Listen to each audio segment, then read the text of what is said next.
이혼 소송이라는 충격적인 상황. 집에 엄마만 남았다는 걸 안 딸은 정신적으로 불안정했다. 별거 할 당시 친정집에서 지낼 때 아빠가 없어도 딸의 심리는 안정적이었다. 남편이 사고를 쳐 우리가 살고 있던 집으로 돌아간 후 아이의 심리가 약간씩 변하고 있었다. 상황이 급박해 딸에게 신경 쓸 여력이 없었을 때 딸은 미약하게 심리가 변했다.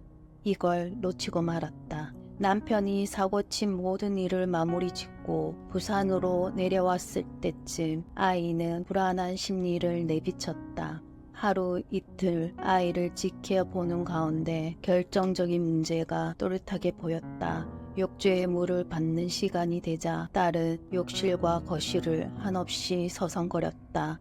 욕조에 불어나는 물을 한번 보고 다시 거실로 가서 TV를 보다 걱정이 되면 욕실로 향하는 딸 모습이 매번 반복되었다. 안절부절한 모습이 불안해서 아이를 붙들고 물었다. 욕조에 물을 받기만 하면 왜 그렇게 힘들어하는지 아이가 걱정되기 시작했다.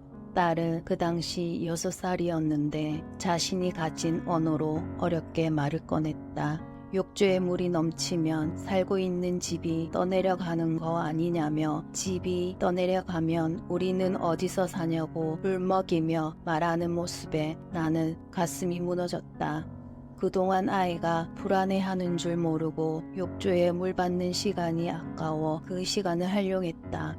청소기를 돌렸고 어지러운 집을 정리했다. 나는 딸의 마음을 이해하지 못한 채 대수롭지 않게 하던 일을 했다. 이런 엄마 행동에 딸은 불안감이 더 높아졌고 급기야 울음을 터뜨렸다. 그리고 떼를 썼다. 모욕이 싫다고 울었다. 떼를 쓰지 않던 아이가 떼를 쓸 때 나는 어리석게도 아이의 불안함을 정확하게 보지 못했다. 그 당시 딸의 심리는 이러했다. 엄마보다 더 큰 어른이 집에 없다는 거였다. 할머니 집에 살 때는 할머니가 제일 큰 어른이라는 걸 인지했고 아빠와 살 때는 아빠가 자신을 그리고 아픈 엄마를 지켜줄 거라는 믿음이 있어 불안의 행동을 보이지 않았다. 그러다 어느 날 엄마와 자신만이 집에 덩그러니 남게 되자 불안함이 커진 것이다. 아이의 불안함을 달래기 위해 욕조물을 받을 때 청소 대신 욕실을 지켰다. 하수구가 있어 물이 욕조에서 넘치더라도 집은 떠내려가지 않는다고 이해시켰다. 하지만 딸은 엄마 말을 믿지 않았다. 그저 두려운 눈빛을 나에게 보냈다. 딸의 눈빛은 엄마가 욕실을 지켜달라고 간절하게 말하고 있었다. 1년 넘게 욕실을 지켰던 나는 아이에게 신뢰를 얻게 되었다. 그로 인해 딸은 욕조의 물을 받을 때 더는 불안해하지 않았다. 불안한 표정에서 환한 미소를 보여준 딸이 되었다. 불안감이 줄어들었다고 생각할 무렵 딸은 다른 불안함을 보였다. 또 다른 불안함은 소리였다. 태어날 때부터 오감이 섬세했던 아이를 케어하기란 어려웠다. 아이가 싫어하고 무서워하는 요소를 제거하는 첫 번째가 휴대폰 벨 소리였다. 그때부터 무음이 되었다. 어느 정도 벨 소리에 익숙해지자 벨 소리를 켰다. 그때가 딸과 단둘이 살게 된 시점이었는데 다시 벨 소리에 놀라서 듣기 싫다고 딸이 말했다.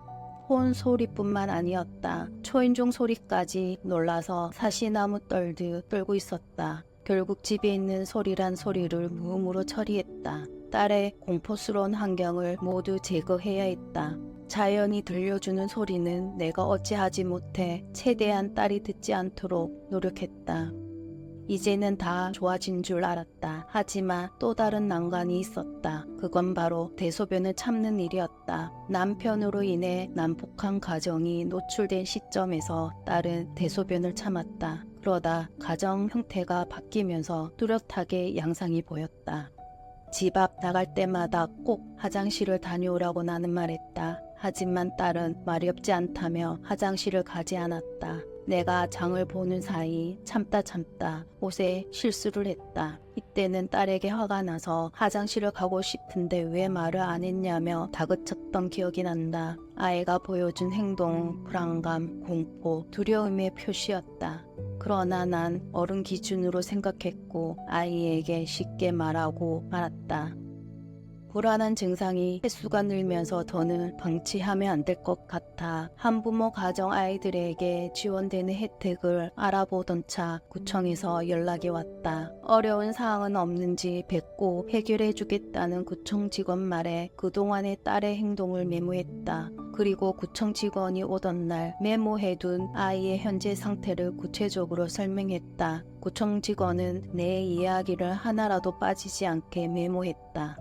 딸을 안타깝게 보던 구청 직원은 상담한 지 일주일 만에 기쁜 소식을 전해주었다. 운 좋게 내년에 받아야 할 지원을 앞당겨 받게 되었고 딸은 1년간 심리 상담을 받게 되었다. 일주일에 한 번 상담소를 찾는 날은 딸이 무척 힘들어했다. 힘들어서 가기 싫다는 딸을 잘 달래서 상담소로 향했다. 성인인 나도 내 마음이 어떤 상태인지 모르는데 어린 딸은 더더욱 자신의 마음과 감정을 말하기란 버거웠을 테다.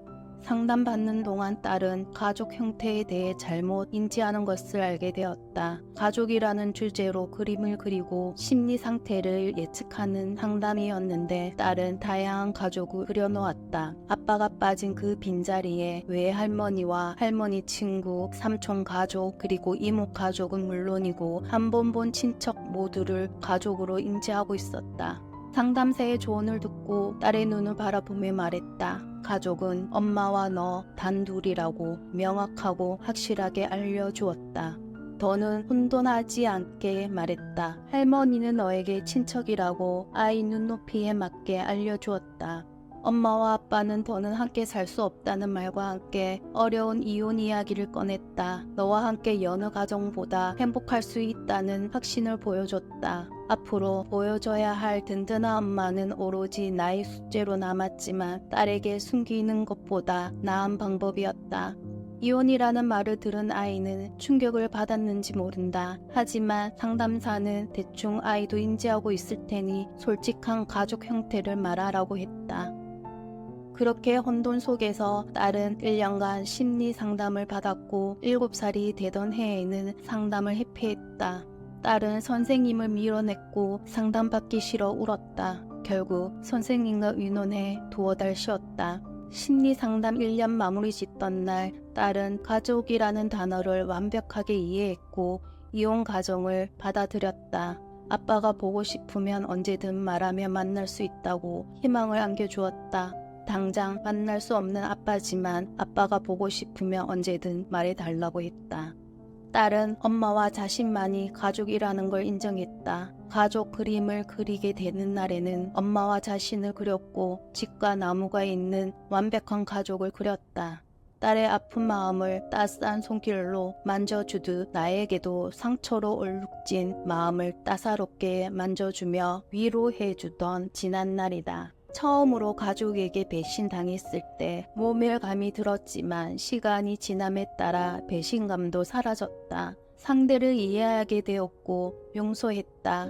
이 용서는 상대를 용서하는 것과 동시에 아파한 나를 용서하는 행동이었다. 나를 용서하니 딸을 더 포근하게 안아줄 수 있었다. 어떨 때 딸은 동생이 있었으면 좋겠다고 말한다. 아마도 딸은 가족이 많은 것이 꿈인지도 모르겠다. 이루어질 수 없는 꿈을 꾸는 딸에게 나는 이렇게 말했다. 네가 어른이 되어 결혼하고 아이를 많이 낳으면 된다고. 지키지 못할 약속을 하지 않는 것이 모녀에게 가언이 되었다. 모든 일은 시간이 해결해준다. 불안에 떠는 아이를 모르는 척하지 않는 것과 늦지 않게 문제를 해결한 일이 가장 잘한 일이다. 지금 딸은 대소변 참는 행동이 사라졌다. 욕조에 물을 받는 일에도 불안해하지 않는다. 처음으로 엄마와 떨어져 유치원 생활하던 어느 날 유치원 다녀온 딸은 나에게 자신의 속마음을 말했다. 그동안 유치원을 다니지 않았던 이유를 자신이 유치원에 있는 동안 엄마가 아파서 자신을 데리러 오지 않을까봐 무서워 유치원에 가지 않았다고 말했다. 내가 생각한 것보다 딸은 아픈 엄마에 대한 걱정이 높았다. 혹여 엄마가 아프며 자신이 버려지지 않을까 하는 딸의 말에 심장이 내려앉았지만 정신을 차리고 아침마다 딸에게 엄마가 어디서 기다리는지 눈으로 확인시켰다. 딸과 한 약속은 무슨 일이 있어도 지킨 엄마를 보며 딸은 서서히 불안함이 줄어들었다. 평온 그 자체였다. 불안감이 높은 아이에게 엄마의 믿음과 신뢰를 보여주는 것이 불안함을 낮추는 가장 좋은 방법이다. 초등학교를 입학하고 두어 달 학교를 위해 딸의 학교를 찾았다. 그러던 어느 날 아이는 학교로 자신을 데리러 오지 않아도 알아서 학원차를 타고 학원에 가겠다고 했다.